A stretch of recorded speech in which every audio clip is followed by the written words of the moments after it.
pag-asa pa. Tayong mga kabataan ay may mahalagang papel laban kontra droga. Kailangan natin malaman ang tungkol sa masamang epekto nito. Hindi natin kailangang maranasan para maunawaan. Sapat na ang mga kwento ng mga nasira ang buhay dahil dito. Kailangan natin maging mabuting halimbawa sa ating mga kaibigan at kapwa. Ang pagtanggi sa bisyo ay hindi kahinaan. Ito ay tanda ng lakas ng loob at prinsipyo.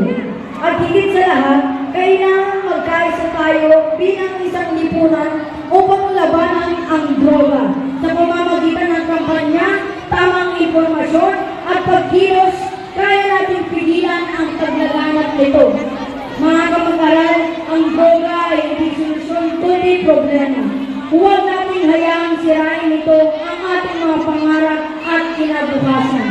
Sa halip, magsama-sama tayo upang labanan ito. Ang laban kontra droga ay hindi lamang laban ng ilan. Ito ay laban natin lahat. Sa ating pagkilos, disiplina at panalangin